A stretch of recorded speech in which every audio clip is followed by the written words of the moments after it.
నా పేరు నందు. నేను ఇప్పుడు చెప్పబోతున్నటువంటి ఈ స్టోరీ నా జీవితాన్ని పూర్తిగా మార్చేసింది. ఈ సంఘటన జరిగి ఇంచుమించు 10 సంవత్సరాలు జరిగిపోయి ఉండొచ్చు. అప్పట్లో నేను చాలా అల్లరిగా తిరుగుతూ ఎవరి మాట కూడా అసలు పట్టించుకునేవాడిని కాదు. అలాంటి సమయంలో జరిగినటువంటి ఆ సంఘటన నా జీవితాన్ని పూర్తిగా మార్చేసింది. నేనైతే మొత్తం మారిపోయాను. అప్పుడు అందరూ కూడా చక్కని నిద్రలో ఉన్నారు. అప్పుడే నేను అకస్మాత్తుగా నిద్రలో నుండి పైకి లేచాను. చుట్టూ చూస్తే మొత్తం కటిక చీకటి. ఇంట్లో ప్రతి ఒక్కరు కూడా మంచి నిద్రలో ఉన్నారు. అమ్మయ్య, అందరూ కూడా ప్రశాంతంగా పడుకోపోయారు. ఇంకా నా పని నేను చేసుకోవచ్చు అని అనుకుంటూ నేను మా ఇంటి వెనుక డోర్ వైపు నుండి బయటకు వచ్చాను. వీధి మొత్తం కూడా నిర్మానుష్యంగా ఉంది. అసలు ఎవరూ కూడా ఎక్కడా కనిపించడం లేదు. అది డిసెంబర్ 31. కానీ మా ఊరు బాగా పల్లెటూరు. అసలు ఈ 31 జనవరి 1 వాళ్ళెవరూ కూడా అస్సలు సెలబ్రేట్ చేసుకోరు. అందుకే నేను ఆ సమయంలో మా పక్క ఊరు అక్కడ మా ఫ్రెండ్ ఉంటాడు. వాడైతే నన్ను ఆ సమయంలో రమ్మన్నాడు. మా ఫ్రెండ్ వాళ్ళ ఊళ్ళో 31 నైట్ అయితే చాలా అంటే చాలా బాగా సెలబ్రేట్ చేసుకుంటారు. కానీ మా ఊళ్ళో ఎవరు కూడా అసలు ఆ సమయంలో తెలిగిసి కూడా ఉండరు. అందుకే నేనైతే ఎలాగో ఒకలాగా ఆ పక్క ఊరికి వెళ్ళి ఈ నైట్ మొత్తం బాగా ఎంజాయ్ చేయాలని నేనైతే గట్టిగా నిశ్చయించుకున్నాను. అది మా అమ్మ నాన్నలకు కూడా చెప్పాను. కానీ మా అమ్మ నాన్నలు దానికి అస్సలు ఒప్పుకోలేదు. ఎందుకంటే మా ఊరు గురించి వాళ్ళకు పూర్తిగా తెలుసు. రాత్రి 10 గంటలు దాటిందంటే చాలు, రోడ్డు మీద ఒక్క మనిషి కూడా అస్సలు అడుగు బయటకు పెట్టడు. ఎవరూ కనిపించరు. ఊరు మొత్తం ఒక శ్మశానంలాగా మారిపోతుంది. అందుకే వాళ్ళైతే నన్ను బయటకు పంపించడానికి అది కూడా ఆ సమయంలో అస్సలు ఒప్పుకోలేదు. కానీ నేను మొండిపట్టు పట్టి సరే అని చెప్పేశాను. కానీ ఇదిగో ఈ సమయంలో మెల్లగా బయటకు వచ్చాను. ఊరు మొత్తం వాళ్ళు చెప్పినట్టుగానే చాలా అంటే చాలా నిర్మానుష్యంగా ఉంది. నేను చుట్టూ చూశాను. చుట్టూ కుక్కలు కూడా కనిపించడం లేదు. బహుశా పగలంతా బాగా అరిచి అవి కూడా బాగా రెస్ట్ తీసుకున్నాయేమో. ఇంకా నేనైతే మెల్లగా అడుగులు వేయడం మొదలుపెట్టాను. నా చేతిలో ఒక చిన్న టార్చ్ ఉంది. ఎందుకంటే పక్క ఊరికి వెళ్ళే దారి చాలా అంటే చాలా చీకటిగా ఉంటుంది. అందులోనూ ఒక్క స్ట్రీట్ లైట్ కూడా ఎక్కడా ఉండదు. మొత్తం కూడా ఒక దట్టమైన అడవి చీకటిలాగా ఉంటుంది. అయితే నేను అలా అడుగులు వేసుకుంటూ ముందుకు వెళ్తూ ఉన్నాను. అప్పుడే చాలా దూరంలో ఎవరో నడుచుకుంటూ వస్తున్నట్టు నా కళ్ళకు కనిపించింది. అంతే, ఎప్పుడైతే నా కళ్ళు ఆ దిశ వైపు వెళ్ళాయో ఒక్కసారిగా నాకు చిన్నగా భయం వేసింది. ఎందుకంటే ఈ సమయంలో ఎవరైనా నన్ను ఇక్కడ చూస్తే ఖచ్చితంగా తిడతారు. అందులోనూ ఊళ్ళో వాళ్ళు చూస్తే ఇంకా ఎక్కువగా తిడతారు. అందుకే నేను గబగబా ఒక చెట్టు వెనక్కి వెళ్ళి దాక్కున్నాను. చూస్తే అతను మా ఊళ్ళో ఉండే ఒక పెద్దాయన. ఆ పెద్దాయన నన్ను ఎప్పుడో చూసేశాడు. ఇంకా ఆ చెట్టు దగ్గరికి వచ్చి, ఇదిగో బాబు, ఒకసారి బయటికి రా అని అన్నాడు. ఆ మాట వినగానే నేను చిన్నగా భయపడుతూ బయటకు వచ్చాను. ఏంది పెద్దయినా, ఏంటి అని అడిగాను. నేను మాట్లాడుతున్న ఆ మాటలు చూసి ఆయన కాస్త కోపగించుకొని, నువ్వు ఈ సమయంలో ఇక్కడేం చేస్తున్నావు అని అడిగారు.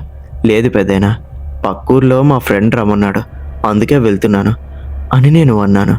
ఏంటి, ఈ సమయంలో ఒంటరిగా పక్కూరికి పోతున్నావా? నీకేమైనా మెదడు పనిచేయడం లేదా ఏంటి అని అడిగాడు. అయ్యో, అలాంటిదేం లేదు. నేను తొందరగా వెళ్ళి రేపు ఉదయమే వచ్చేస్తాను. నువ్వు మా అమ్మ నాన్నలకు అస్సలు చెప్పొద్దు, సరేనా అని అన్నాను. ఆ పెద్దయిన ఇంకాస్త కోపంగా ముఖాన్ని పెట్టి, నీకు అర్థం కావడం లేదు బాబు, నువ్వు చేస్తున్నది చాలా పెద్ద తప్పు. ఈ సమయంలో నువ్వు ఆ దారి గుండా పోతే ఖచ్చితంగా నీ ప్రాణానికి ప్రమాదం ఉంటుంది అని అన్నాడు. ఏంటి, ప్రాణానికి ప్రమాదమా? ఏమవుతుంది అని నేను అడిగితే ఆ పెద్దాయన చిన్నగా నవ్వి, నీకది తెలీదు. నీకు ఆ విషయాన్ని ఇప్పుడు చెప్తే ఖచ్చితంగా భయపడతావు.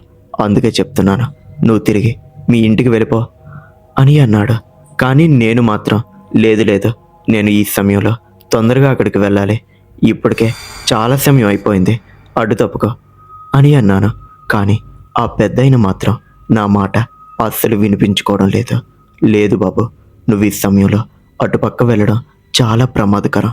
ఎందుకంటే ఆ దారిలో ఈ మధ్యనే ఒక బాలింత శవాన్ని పూడ్చిపెట్టారు. అది గాలిలో తిరుగుతూ వచ్చిపోయే వాళ్ళని ఇబ్బంది పెడుతుందని, అందులోనూ యువకులను చూస్తే ఖచ్చితంగా పట్టి పీడిస్తుందని అందరూ అంటున్నారు. అందుకే చెప్తున్నాను, నువ్వు అటుపక్క వెళ్ళడం చాలా ప్రమాదకరం. దయచేసి అస్సలు పోవద్దు అని చెప్పాడు. ఆ మాటలు వింటూ ఉన్నటువంటి నేను ఒక్కసారిగా కోపమయ్యి, ఏంటి పెద్దయినా, ఈ రోజుల్లో కూడా దెయ్యాలు భూతాలు అనుకుంటూ నేను నా స్నేహితుడి దగ్గరికి వెళ్తున్నాను, నువ్వు ముందు అడ్డు తప్పుకో అని చెప్పి ఆయన ఎంత చెప్తూ ఉన్నా సరే అస్సలు వినిపించుకోకుండా అలా అడుగులు వేసుకుంటూ ముందుకు వెళ్ళిపోయాను. ఆ పెద్దాయన సరే నీ కర్మ అని అనుకుంటూ నన్ను వదిలేసి మెల్లగా అడుగులు వేసుకుంటూ అతనైతే తన ఇంటికి వెళ్ళిపోయాడు. సమయం 10:30, 11 ఈ మధ్యలో ఉండొచ్చేమో, నాకు అంతగా తెలీదు. నేను మాత్రం అలా ఈల కొట్టుకుంటూ ముందుకు వెళ్ళిపోతూ ఉన్నాను. సరిగ్గా ఒక చెట్టు దాటగానే వాతావరణం ఎందుకో ఒక్కసారిగా మారినట్టు నాకు అనిపించింది. కానీ నేను మాత్రం అవేమీ పట్టించుకోలేదు. అలానే అడుగులను ముందుకు వేస్తూ ప్రయాణమవుతూ ఉన్నాను. అప్పుడే ఆ చుట్టుపక్కల ఉన్నటువంటి ఆ పొలాలు, ఆ చెట్లు అన్నీ కూడా చల్లని గాలికి మెల్లగా ఊగుతూ ఉన్నాయి. అవి ఊగుతూ ఉంటే ఏదో దెయ్యాలు తలలు ముందుకు పెట్టి జుట్టును విరబోసుకొని ఊగుతూ ఉన్నట్టు నాకైతే అనిపించింది. కానీ నేను అవేమీ పట్టించుకోకుండా నాకున్నటువంటి ప్రధానమైన లక్ష్యంతో ముందుకు వెళ్ళిపోతూ ఉన్నాను. ఎలాగైనా సరే తొందరగా నా స్నేహితుని యొక్క ఇంటికి వెళ్ళి అక్కడ జరగబోయే ఆ సంబరాల్ని తొందరగా చూసి తిరిగి నా ఇంటికి వచ్చేయాలి అని నేనైతే వేగంగా అడుగులు వేస్తున్నాను. ఇంకా ఒక దెబ్బను దాటి వేరే ఒక దెబ్బ మీదకి ఇలా అడుగు పెట్టానో లేదో అప్పుడే అక్కడున్నటువంటి వాతావరణం ఇంకాస్త చల్లబడింది. ఆ గాలి నాకు తగులుతూ ఉంటే నా శరీరం మొత్తం కూడా గెడ్డ కట్టేస్తూ ఉన్నట్టు అనిపిస్తోంది. అందులోనూ డిసెంబర్ నెల, మామూలుగానే చలి విపరీతంగా ఉంటుంది. కానీ ఇక్కడ మాత్రం ఆ చలి ఇంకాస్త రెట్టింపైంది. అందుకే నేను చేతులు మొత్తం ముడుచుకొని వణికిపోతూ ముందుకు వెళ్తూ ఉన్నాను. అలా ఇంకాస్త దూరం ముందుకు వెళ్ళానో లేదో అప్పుడే నా వెనుక నుండి ఎవరో అడుగులు వేసుకుంటూ నన్నే వెంబడిస్తున్నట్టు నాకు అనిపించింది. అంతే, ఒక్కసారిగా నేను నిల్చున్న చోటే అలా నిలబడి మెల్లగా వెనక్కి తిరిగాను. ఆ చుట్టూ కూడా పూర్తి చీకటి, ఇంకేమీ కనిపించడం లేదు. నేను వెంటనే టార్చ్ లైట్ని ఆ దిశ వైపు తిప్పాను. అక్కడ ఎవరూ లేరు.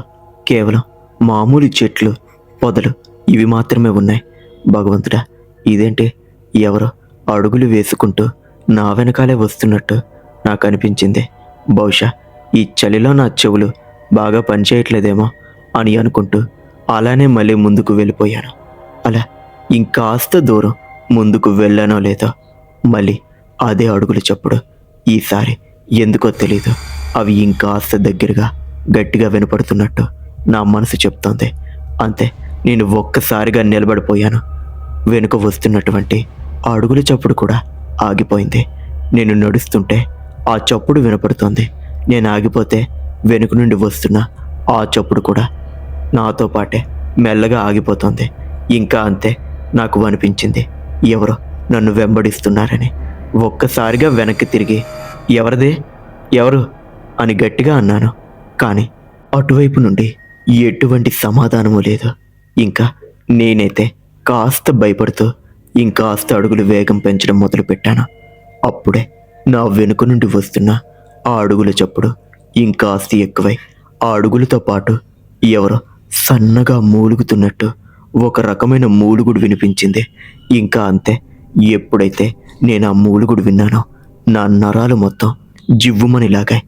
ఎందుకంటే అది మామూలు మనిషి చేసే మూలుగులాగా లేదు, ఒక భయంకరమైన పిశాచి చేసే ఒక రకమైన రోదనలాగా ఉంది.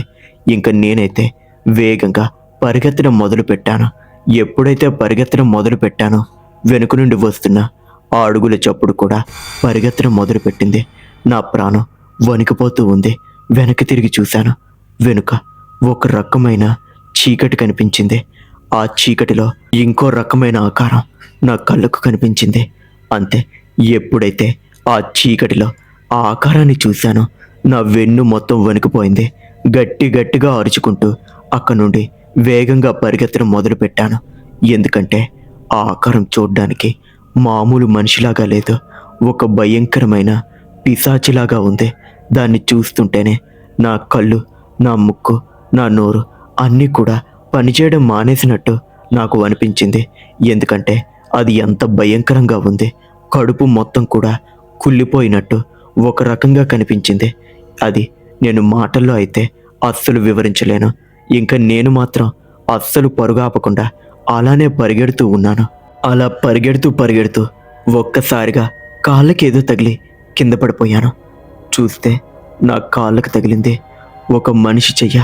దాన్ని చూడగానే నేను ఇంకాస్త గట్టిగా అరిచాను. అప్పుడే మెల్లగా పైకి లేచేసరికి ఆ భయంకరమైన ఆకారం నా దగ్గర వరకు వచ్చేసింది. దాన్ని చూసిన నేను గట్టిగా అరుస్తూ అక్కడే స్పృహ తప్పి పడిపోయాను. తర్వాత ఏం జరిగిందో నాకైతే తెలీదు. కళ్ళు తెరిచి చూసేసరికి చుట్టూ ఇంకా చీకటిగానే ఉంది. కానీ ఆ భయంకరమైన దెయ్యం ఎక్కడా కూడా నాకు కనిపించలేదు. బహుశా ఆ భయంకరమైన దెయ్యం ఎక్కడికో వెళ్ళిపోయినట్టు ఉంది, లేదా నన్ను పట్టేసిందా అనే ఆలోచన నాకు పదే వస్తూ ఉంది.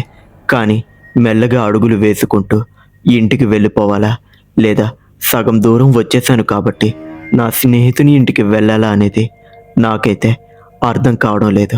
అలానే నిలబడి అటు ఇటు చూస్తూ ఉన్నాను. అప్పుడే ఆ పెద్దాయన చెప్పినటువంటి ఆ మాటలు నాకు గుర్తొచ్చాయి. అక్కడ ఒక భయంకరమైన బాలింత దెయ్యం తిరుగుతూ ఉంది. యువకులను చూస్తే అస్సలు వదలదు, పట్టి పీడిస్తుంది, జాగ్రత్త అనే మాటలు నా మదిలో మెదులుతూ ఉన్నాయి. ఇంక సరే, ఇంటికి వెళ్ళిపోవడం మంచిదే అని నేను మెల్లగా వెనుతిరిగాను. అంతే, నా కాళ్ళు నా ఆధీనంలో లేవు. అవి వాటంతటవే ఎటువైపు తీసుకుని పోతున్నాయి. ఇదేంటి, నేను ఒకవైపు వెళ్దామంటే నా కాళ్ళు వేరే వైపుకి తీసుకొని పోతున్నాయి అని నేను నా కాళ్ళను నా ఆధీనంలోనికి తెచ్చుకోవాలనుకుంటున్నాను. కానీ అవి అసలు నా ఆధీనంలోనే లేవు, వాటంతటవే పనిచేస్తున్నాయి. ఇంకా నేను అలా ముందుకు వెళ్ళిపోతూ ఉన్నాను. అలా నడుచుకుంటూ ఒక మట్టి దెబ్బ వైపు అడుగులు వేస్తున్నాను. ఆ మట్టి దెబ్బను చూడగానే నాకు భయం ఇంకాస్త ఎక్కువైంది. ఇదేంటి, అటువైపు పోతున్నాను అని అలా అనుకుంటూ ఆ మట్టి దెబ్బ దగ్గరికి వెళ్ళి నిలబడ్డాను. అంతే, ఆ మట్టి దెబ్బ లోపల నుండి ఒక చెయ్యి మెల్లగా పైకి లేచింది. ఆ చెయ్యి ఇందాక నేను చూసినటువంటి అదే చెయ్యి, నా కాళ్ళను పట్టుకొని లాగిన అదే చెయ్యి. అది మెల్లగా పైకి లేచింది. నేను అలానే చూస్తూ నిలబడిపోయాను. అప్పుడే ఆ చెయ్యి వెనుక నుండే ఒక భయంకరమైన ముఖం నా కంటికి కనిపించింది. అంతే, నేను ఇంకాస్త గట్టిగా అరుస్తూ అక్కడే స్పృహ తప్పి పడిపోయాను. కళ్ళు తెరిచి చూసేసరికి తెల్లవారిపోయింది. నా చుట్టూ జనం గుమిగూడి ఉన్నారు. ఏమైంది, నాకేమైంది అని చూస్తూ ఉంటే నేను ఆ దెబ్బ మీద బొమ్మలా పడుకొని ఉన్నాను. ఇంకా అంతే, ఒక్కసారిగా పైకి లేచి అటు ఇటు చూస్తూ ఏమైంది నాకు అని అరుస్తూ ఉంటే అప్పుడే మా అమ్మ నాన్న ఇద్దరు కూడా వచ్చి నన్ను చీవాట్లుగా తిడుతూ ఉన్నారు. ఇంకా అంతే, నేను మెల్లగా పైకి లేచాను. అరే, అసలు నువ్వెక్కడ ఏం చేస్తున్నావు అని వాళ్ళు అడుగుతూ ఉంటే నా దగ్గర ఎటువంటి సమాధానము లేదు. అలానే నిలబడిపోయాను. ఇంకా వాళ్ళు నన్ను ఊర్లో ఉండే ఒక మంత్రగాడి దగ్గరికి తీసుకుని పోయారు. అక్కడ జరిగినటువంటి విషయం అందరినీ కూడా వణికించేసింది. ఆ మంత్రగాడు నన్ను చూడగానే మీ బిడ్డలో బాలింత దెయ్యం ఉంది అని చెప్పేశాడు. ఆ మాట వినగానే నా తల్లిదండ్రులు ఇంకా చుట్టుపక్కల ఉన్నటువంటి ఆ జనం అందరూ కూడా వణికిపోయారు. మరిప్పుడు ఏం చేయాలి స్వామి అని అడిగితే ఆయన కొన్ని పరిహారాలు చెప్పారు. ఒక భయంకరమైన ఒక పూజ చెయ్యాలి అని, ఆ పూజలో ఒక మేకపోతును బలి ఇచ్చి ఆ బాలింత యొక్క రక్తదాహాన్ని తీర్చాలి అని, ఆ తర్వాత మీ బిడ్డ ఒక వారం రోజుల వరకు అస్సలు అడుగు బయటకు పెట్టకూడదని, ఇలా చాలా పనులు చెప్పాడు.